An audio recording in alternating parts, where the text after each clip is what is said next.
estas estadísticas tan alarmantes y tan preocupantes, en donde sobre el 70% de, de la violencia y la violencia sexual va contra la niñez, menores de 17 años, y la mayoría de esos menores de 17 años, también sobre el 70%, van hacia la mujer, hacia niñas, donde el incesto, que se sigue tratando en esta isla como un tabú, y los actos lascivos y las agresiones siguen rampantes, y eso que siempre que sale un artículo como este, escucho que esos son los reportados.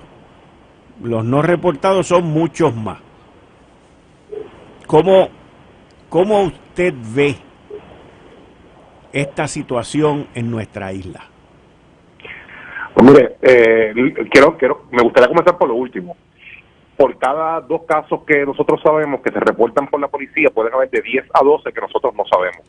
Por cada 2 casos reportados, pueden haber entre 10 y 12. Así que multiplique. O sea, que aquí se están hablando de 1000 y pico de casos y estaríamos hablando de 16,000 casos. Bueno, ese es el promedio y el rango estadístico que nos da el epidemiólogo David Finkelhorn, que ha estudiado todo esto a nivel de Estados Unidos y Puerto Rico, y en efecto es un número alarmante, ¿verdad? Y lo difícil de esto es que esos números también que usted tiene ahí, Cruz, y que usted lo está viendo ahí en su análisis, son números que nosotros no sabemos si son precisos, porque aquí diferentes organizaciones, la policía, salud, familia, recogen datos y pueden esos datos puede ser que la policía tenga menos datos porque familia tenga casos que no ha hecho querella, o que salud tenga casos que atendió en salud y refirió a familia pero no refirió a la policía. ¿Sabe? Un problema grande que tenemos los que trabajamos en esto. Yo dirijo, aparte de presidente del colegio, yo dirijo Casa Albizu. Casa Albizu está adscrito a la Universidad Albizu y es una organización que trabaja con familias de niños sobrevivientes de abuso sexual, y una de las cosas que nosotros tenemos es que la falta de datos nos impide hacer programas específicos para visualizar dónde están la mayoría de los casos, cómo se tiene que atender, cuál es la tipología de estos casos. Yo dirigí una investigación en el 2005 que vio sobre 409 casos de niños abusados sexualmente, y más del 74.4% de esos casos los agresores principales eran padrastros y padres. Y en efecto el abuso sexual afecta más a las niñas porque las niñas son las más que reportan, pero ya hay investigaciones que nos están diciendo que los niños pueden estar sufriendo abuso sexual a nivel parecidos a los de las niñas. Lo que pasa es que los varoncitos, para defender su masculinidad, usualmente ocultan que son abusados sexualmente, porque para un hombre identificarse como abusado, eso afecta su sentido de masculinidad. ¿Y qué se puede hacer con este tipo de data y de situación que estamos viviendo aquí? Porque lo peor de todo es que ni tan siquiera lo quieren hablar ni lo quieren analizar. Sí, el problema con esto es que esto requiere montones de acciones a nivel de política pública, a nivel de municipio, y algo tan sencillo como la educación sexual. La educación sexual, que usted sabe que la gente dice que de mis hijos me encargo yo y a mis hijos los educo yo. El problema es ese, que los abusadores sexuales se aprovechan de eso y los niños en muchas ocasiones creen que lo que están experimentando con su papá es un juego, que su papá les está enseñando a amar. Todo eso son discursos que nosotros recibimos de los niños, Cruz. Todos esos son discursos que un nene te dice, no, pues que eso no era nada malo porque él me estaba enseñando el amor como se lo enseñó a mi mamá. ¿Ves? Entonces, ¿qué pasa? En las escuelas debe haber programas de prevención de abuso sexual desde etapas tempranas. Cuando nosotros hablamos de educación sexual, no nos referimos a enseñarle a los niños a tener relaciones sexuales. Y eso es un discurso que cada vez que se toca el tema, las personas que no conocen entienden que nosotros vamos a ir a hablar de relaciones sexuales a los niños. No, la educación sexual que se da en las escuelas es precisamente identificar las partes privadas, aprender a establecer fronteras de privacidad. Hay unos aspectos básicos que a nivel de política pública tienen que darse en la educación sexual en las escuelas, pero este tema siempre ha sido un tabú y cada vez que los expertos movemos el tema, todo el mundo se lleva el tema por la tangente hablar de cosas que no están incluidas en la educación sexual, y eso es un paso importante. Las estadísticas nos dicen que los países y los estados que tienen programas de prevención en etapas tempranas primarias, los niños están más ávidos a reportar el abuso y los niveles de casos no reportados disminuyen porque los niños tienen información para protegerse. Pero eso es una sola medida. La otra son los padres y las madres, el establecimiento de fronteras de privacidad en el hogar, el estar pendiente a los cambios de comportamiento en los niños y las niñas. Todos son aspectos importantes, pero los niños en Puerto Rico cruzan un eslogan. Cada vez que hay algo con la niñez, salimos, vamos a proteger a nuestros niños son primero, la voz de los niños, cuántos eslogan hay para los niños, pero a la hora de la verdad, a la hora de poner en vigor políticas sociales que atiendan las necesidades de los niños desde sus visiones, no tenemos aquí políticas públicas coherentes. Pero, o sea que en el sistema educativo de Puerto Rico, en el sistema público, ¿hay resistencia para que se eduque sobre esto? Pregunto. Del sistema público, no. El problema es que cada vez que esto se ha traído a la discusión pública, y te lo digo porque yo he sido un propulsor de esto, yo llevo trabajando con niñas abusadas sexualmente desde 1999. Y cada vez que nosotros traemos esto, que hay que educar, hay que establecer un programa de educación sexual en las escuelas de acuerdo a la etapa del desarrollo, siempre la gente se ha opuesto. Inclusive aquí en un momento dado hubo hasta cartas circulares relacionadas a la educación sexual fuera de la perspectiva de género, y una vez se establecen y se empiezan a poner en vigor, entra otro gobierno, la saca. Aquí la educación para la prevención es sumamente importante. La prevención es más costo efectiva que el tratamiento. Y ya se ha probado que el abordaje reactivo que nosotros tenemos, que es cuando el problema nos da en la cara, eso es más caro que abordar los problemas a nivel temprano con prevención. Y aquí el Departamento de la Familia está sin recursos, ¿verdad? Yo soy presidente del Colegio de Profesionales de Trabajo Social, y hace poco el Departamento de la Familia decía que tenía más de 10,000 querellas sin investigar de todas las tipologías de maltrato, y solamente tenían menos de 100 trabajadores sociales en las unidades de investigaciones en toda la isla para investigar más de 10,000 querellas.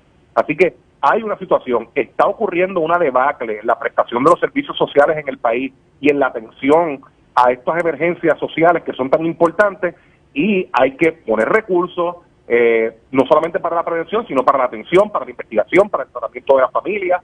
Todo ese tipo de cosas tienen que estar puestos en su lugar. O sea, si entendí bien, no hay resistencia para la educación de perspectiva de género, pero sí para esta educación. ¿Se me puede repetir la pregunta? Si entendí bien, ajá, no hay resistencia para educar sobre perspectiva de género, pero sí para la prevención de los abusos sexuales hay resistencia. Lo que sucede es que, mira, yo trabajo como científico social, ¿sí? Yo también soy profesor en la Universidad de Puerto Rico e investigo estos temas.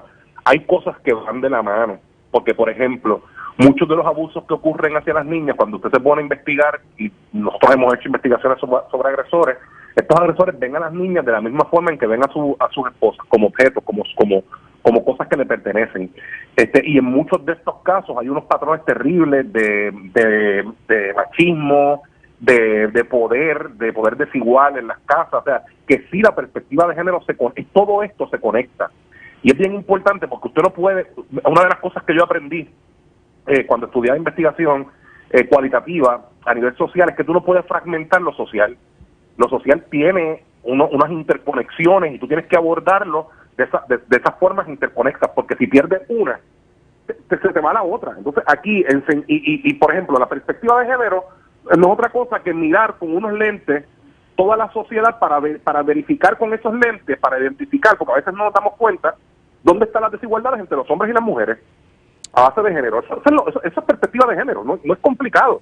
Lo que sucede es que en estas discusiones siempre entran unos componentes favorativos que yo respeto, ¿verdad? Porque no todo el mundo tiene que pensar como yo, pero desde el trabajo social nosotros lo vemos como un aspecto que tiene que trabajarse de forma integrada.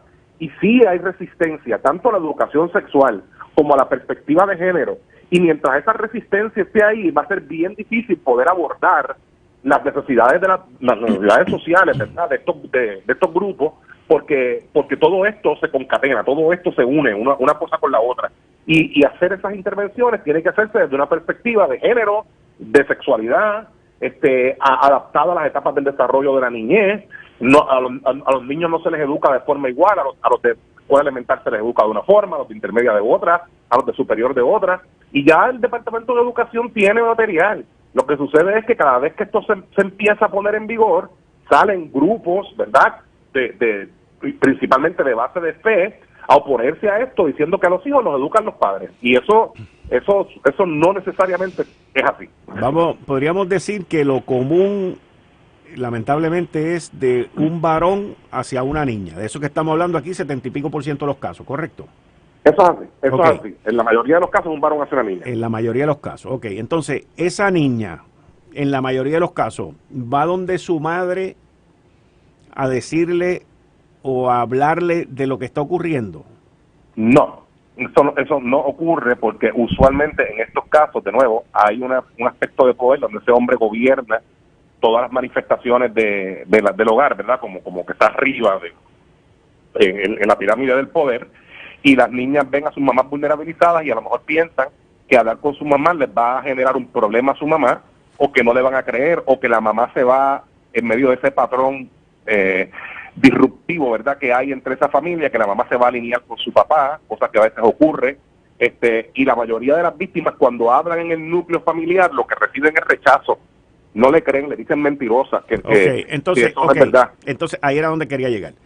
Y cuando llegan a que lo confiesan y lo dicen o lo comparten, el rechazo, ¿por qué ese rechazo tan grande por parte de la madre o de quien, de la persona con quien ellos confían?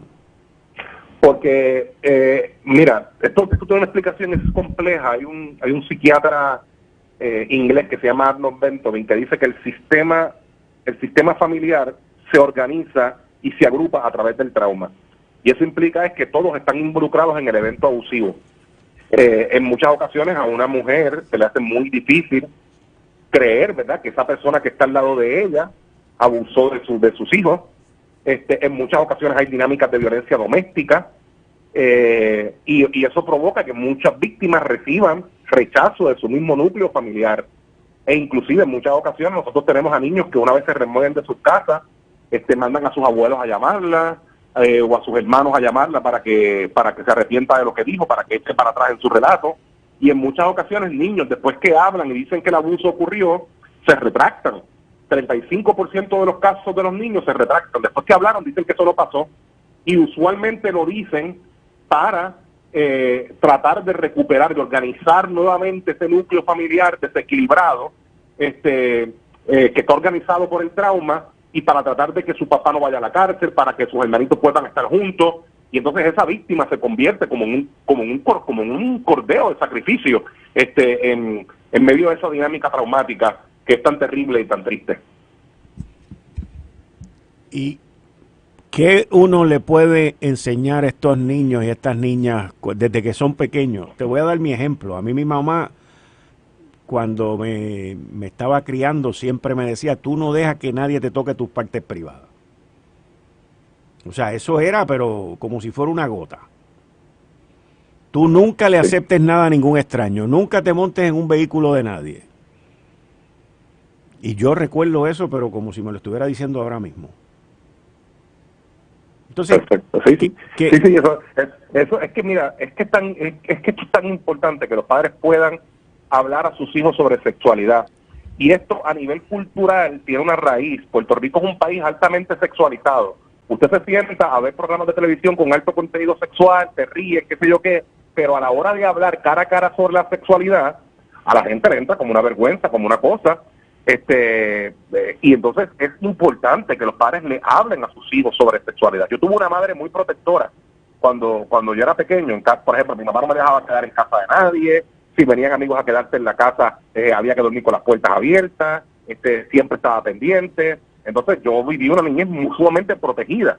Pero también era que mi mamá en ese momento decidió dejar su trabajo. Hoy día, pues, muchos de los padres tienen que delegar el cuidado en terceras personas, están muy ocupados, a veces no hablan con sus hijos porque están cansados. El nene llega del trabajo y se mete a ver televisión o a jugar con las tabletas o con los PlayStation, y a fin de cuentas ocurre que ese niño está experimentando unas situaciones a su alrededor y no tiene con quién hablar, no tiene a quién acudir.